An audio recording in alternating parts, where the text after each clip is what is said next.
AI engineers are making well over 100, 150, and even 250K a year. The top AI labs like Anthropic and OpenAI, they're even crossing 7 figures. But here's the problem. Most people trying to become AI engineers in 2026 are learning the right skills in the wrong order and wasting months on things companies don't even hire for.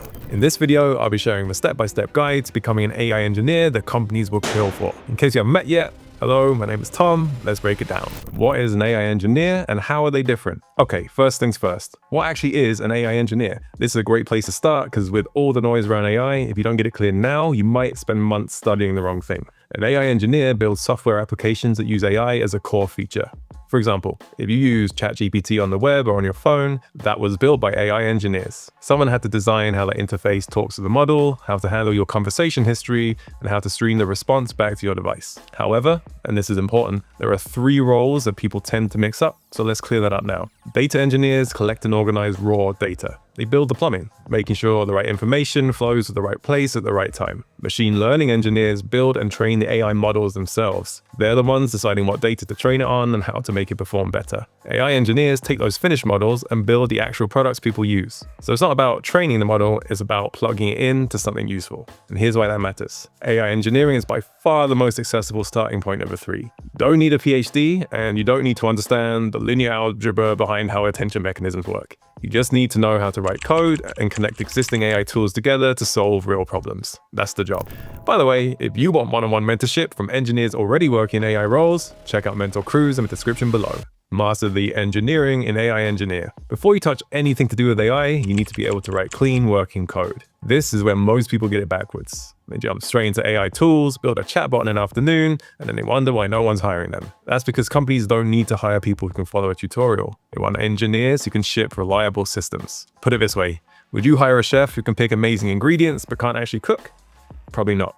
Same idea here. The AI stuff is the recipe, the engineering is the cooking. So where do you start? Python. Python is by far the most popular programming language in AI. If you skip this, you're locking yourself out of the entire ecosystem. Once you got Python down, learn Fast API. Fast API is a tool that lets you build a bridge between your AI and the real world. Let's say you build a cool app that summarizes documents, but if it's just sitting on your laptop, it's not very useful. Fast API lets you turn that app into a service other software can actually talk to. Here's a project to prove you can do this. A price tracking API. You can develop a program that checks a website's prices and then sends you a notification on Slack or Discord when something changes. 2 more tools to get used to are Git and Docker. Git is all about version control. Think of it like the version history in Google Docs, but for code. It lets teams work on the same code base without overwriting each other's work. Every engineering job expects you to know this. Docker is a way to package your code so it runs the same on any machine. You might have had that moment where something works perfectly on your computer, but breaks on someone else's. Docker solves that. It's like a shipping container for your code.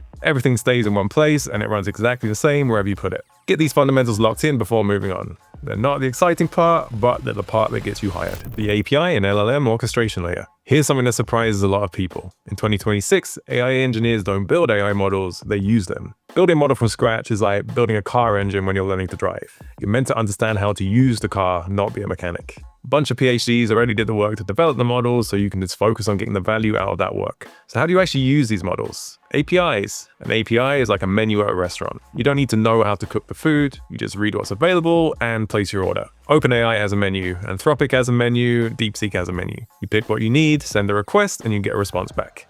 That's the whole relationship. Once you understand that, the real skill becomes knowing which model to order from and when. Now, not all models are created equal. Some are expensive, but seriously capable, so it might be better for complex reasoning or nuanced writing. Others are cheap and fast, but you probably shouldn't trust them with anything too heavy. A good AI engineer knows how to test this properly. Take the same task, run it through 2 or 3 different models, and compare the results on speed, cost, and quality. Getting this right can save companies thousands a month. RAG and vector databases, the most hired skill. So at this point, you can write code, you can call AI models through APIs, and you can build useful things.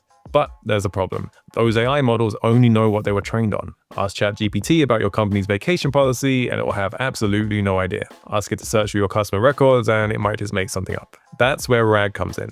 RAG stands for Retrieval Augmented Generation, which is a simpler concept than it sounds. Imagine someone who's memorized a lot of general knowledge, but has never seen any of your company's documents. That's a base AI model. Now, imagine giving that person access to a search engine that only searches your files. Before they answer any question, they can look up the relevant documents first and then give you an answer based on what they found. That's RAG. You're not retraining the model, you're just giving it the right information at the right time. Now, to make that search work, you need somewhere to store those documents. That's where vector databases come in. A normal database is like a filing cabinet. Everything's organized into exact labels. You can search for invoice 4071 and it's either there or it isn't. A vector database works differently. It stores information as numerical representations that capture meaning. So instead of searching for exact words, you can search by concept. You might ask, find me complaints about late deliveries, and it would surface relevant documents even if none of those contain that exact phrase. Here's why you should care. This is the single most in-demand skill in AI engineering right now. Every company has private data they want AI to understand, like internal documents, customer records, HR policies, support tickets, stuff that's not on the internet. If you can build a system that lets AI read and reason over that private data, you're instantly valuable to a business. Agentic AI. From bots that chat to agents that do. All right, so everything we've covered so far, the APIs, the RAG, the vector databases, produces the same kind of output. You ask a question, you get an answer. That's a chatbot. Agents are different. An agent doesn't just answer questions, it can do stuff. You give it a goal and it figures out the steps to get there. For example, it could run web searches, execute code, or send emails using whatever tools you give it access to.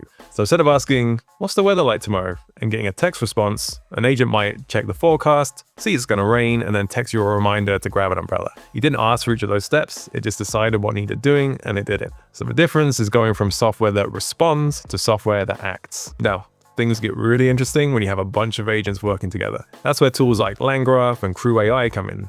It lets you coordinate several agents, each with a specific job, to tackle complex tasks like a little robot team. Say you want to build a research assistant. One agent searches the web for sources, another reads and summarizes what it finds, and then a third checks the summaries for accuracy. They're passing work between each other and each handling the bit they're best at. Here are a few starter projects to get your hands dirty. Build a weather bot that checks the forecast every morning and texts you if rain is on the way. Create a news summarizer that reads your favorite sites and emails you the top 3 stories before breakfast. None of these are massive projects, but each one forces you to build something that makes decisions and takes action on its own, which is the whole point. Evaluation and LLMOps, the high-paid differentiator. So here's the thing nobody talks about in AI tutorials. Getting an AI system to work once is easy. Getting it to work reliably every time at scale is where the money is. LLMOps is all about making sure your AI system doesn't just perform well in a demo, but it holds up when real users are hammering it every day. It's not glamorous, so you probably won't see it in a TikTok. But it's the reason why some AI engineers get paid way more than others. These are the 3 numbers you need to care about.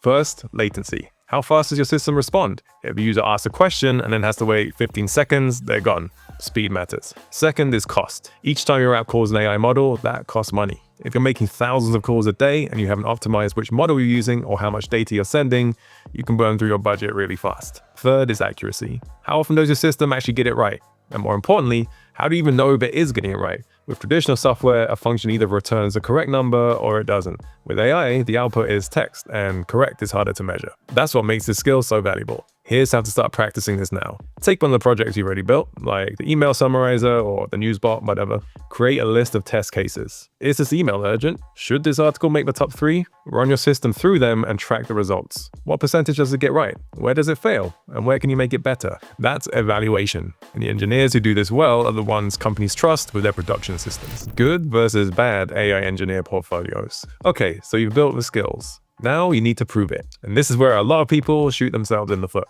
They build projects that look impressive to them, but mean nothing to a hiring manager. Let me show you the difference. A beginner portfolio has a ChatGPT clone running on their laptop, uses sample data that's hard-coded in, and only works on their machine. A professional portfolio has a custom support agent that's actually in production, connects to real databases, and anyone can access through a URL. The first is a fun toy. The second is proof you can build something real. Now, in 2026, your GitHub is your real CV. Nobody trusts a Word doc that says proficient in Python anymore. Hiring managers want to click a link, read your code, and see that it actually works. LinkedIn does matter too, but most people get it wrong. I'll post something like, just built a RAG pipeline using LangChain and Pinecone with a fast API backend. The only people who understand that are other engineers, not the people doing the hiring. Instead, explain the problem you solved, like built a tool that lets support teams search through 10,000 internal documents in seconds instead of hours. That makes business sense and makes someone think, yeah, I want that for my company. Also, share what you learned building it, including the mistakes. That's not weakness, it's just actually how engineering works. And finally, post consistently. One small update a week is better than disappearing for 3 months and then dropping a masterpiece. AI field is moving fast. If you're building and sharing as you go, you're already ahead of most people. At the end of the day, no one in this field has it all figured out. The people hiring you are learning too. So you don't need to be perfect,